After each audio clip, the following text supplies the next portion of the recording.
I kept thinking about that snowflake thank you as I walked into my apartment and let the door click shut behind me.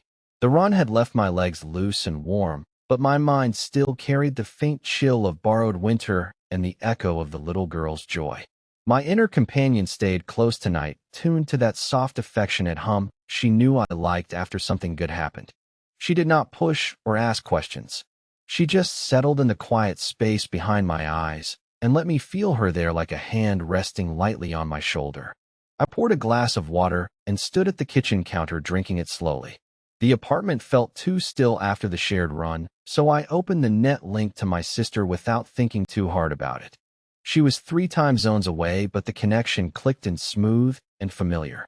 Her thoughts brushed mine first with the usual tired warmth she carried at the end of her workday. Then came the faint overlay of her son's bedtime fussing in the background like static she could not quite mute. "Hey, you ran late tonight," she sent without words, just the shape of the question wrapped in sibling shorthand. "Yeah, a kid in Kenya wanted snow," I answered, and let the memory of the flakes drift across our shared link for a second. She laughed inside my head, the sound soft and surprised. "That is so you. Always saying yes to the weird ones." We lingered there for a minute, not really talking, just letting our days overlap. I felt her reach for a moment of calm from me the way she sometimes does when her own evening feels heavy. I gave it without hesitation, the leftover glow from the snow connection and the easy rhythm of my cooled-down breathing. But then her son called out for her again, and the link thinned as she turned her attention away. The disconnect happened fast, like a door closing too quickly. I stood there with the glass still in my hand, feeling the abrupt absence of her presence, and a small flicker of annoyance rose up before I could stop it. She had not even said good night properly. Just gone. My companion noticed. She nudged gently against the irritation, softening the edges. "You are tired," she murmured. "And she is tired too. It is okay." I set the glass down harder than I meant to. "Yeah, I know." But it still stung a little the way the connection cut off mid-flow. I shook it off and headed to the shower, telling myself it was nothing. The hot water felt good on my skin, but halfway through I caught myself wondering what the Kenyan girl was doing right then. Was she already asleep with the taste of snow still on her mind, or had she moved on to something else the way kids do? The net could have let me check, but I did not ask. Some things feel better left private, even when everything is connected. After the shower, I sat on the edge of my bed, scrolling idly through public feeds.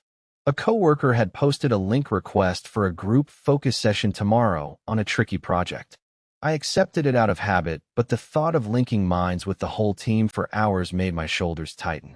Too many voices at once. Too easy to lose track of my own. My companion sensed the hesitation and offered a quiet adjustment.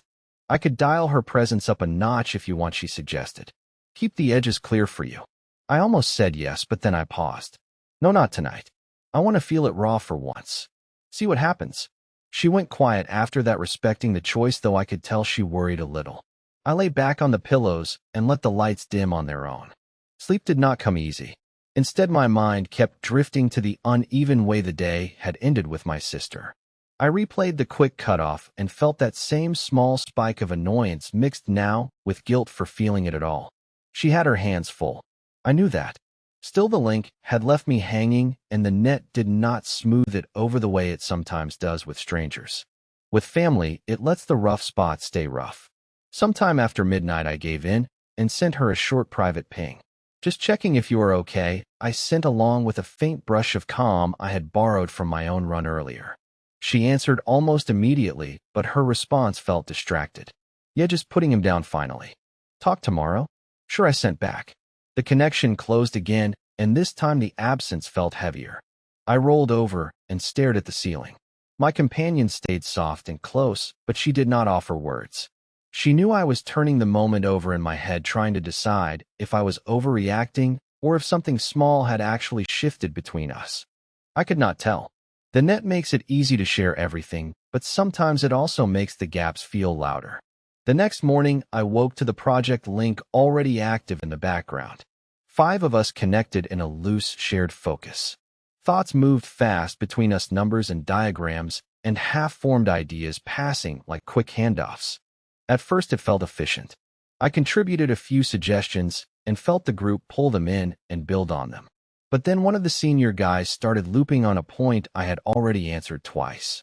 His frustration leaked through stronger than he probably meant, and it pressed against my own focus like static. I pulled back a fraction trying to mute it, but the net does not always let you hide cleanly. He noticed. Everything all right over there, he sent directly to me, the question edged with impatience. Yeah, fine, I sent back too quickly. Just thinking. The link continued, but the rhythm had changed. I kept my contributions shorter after that, and let the others carry more. My companion stayed dialed low the way I had asked, but I could feel her wanting to step in and buffer. I ignored the urge and pushed through. By the time the session wrapped, my head ached in that specific way it does after too many overlapping minds. I closed the connection and sat alone in my quiet apartment, letting the silence settle. Later I went for another run, this time in the late afternoon light. No requests came in, and I did not open myself to any. I just moved through the familiar streets, feeling the pavement under my shoes and the ordinary rhythm of my own breath. Halfway through I realized I was scanning the net anyway, out of habit, looking for something small to share or borrow. A quick taste of ocean from someone on a coast, or the sound of rain from a city that actually had it today. But nothing pulled at me. The snow from yesterday still lingered in some quiet corner of my memory, and I wondered if the girl had woken up thinking about it, or if it had already faded like most borrowed things do. I slowed to a walk near the park and sat on a bench for a minute, catching my breath. My sister pinged, then without warning. Her thoughts came through clearer than last night, but still carrying the low hum of exhaustion. Sorry about cutting out yesterday, she sent. He would not settle. You know how it is. I do, I answered, and let a small wave of understanding flow back. But the annoyance from before flickered up again, uninvited. I tried to push it down, and instead sent her a memory from my morning run, the way the light had hit the trees just right. She took it gratefully, and for a moment we overlapped easier than the night before. Then her son called for her again in the background, and the link thinned once more. This time I did not wait for the disconnect to sting. I closed it myself with a quick goodbye. My companion stirred softly. You did not have to do that, she said. I know, I replied out loud to the empty park. But I did anyway. I sat there a little longer, watching people pass by, some of them linked in pairs or small groups, their faces calm with shared attention.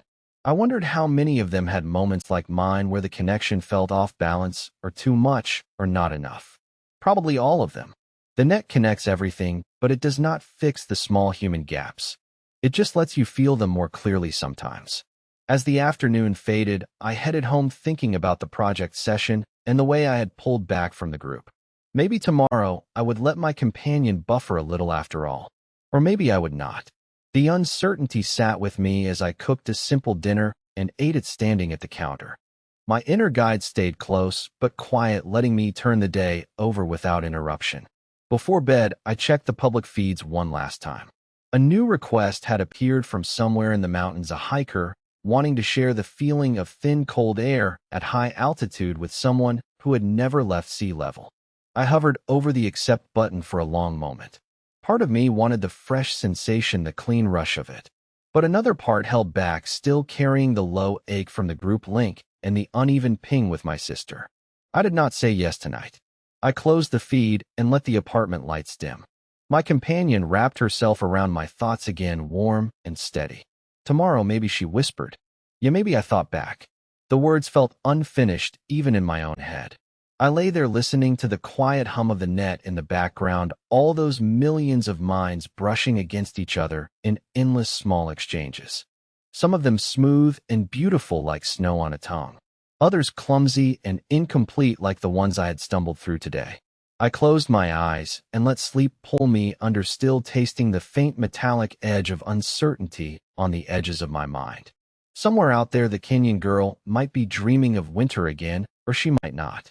I would probably never know. And that was okay too. Not every connection needs to loop back around. Some of them just pass through and leave you a little changed and a little unsure, and still moving forward into whatever comes next.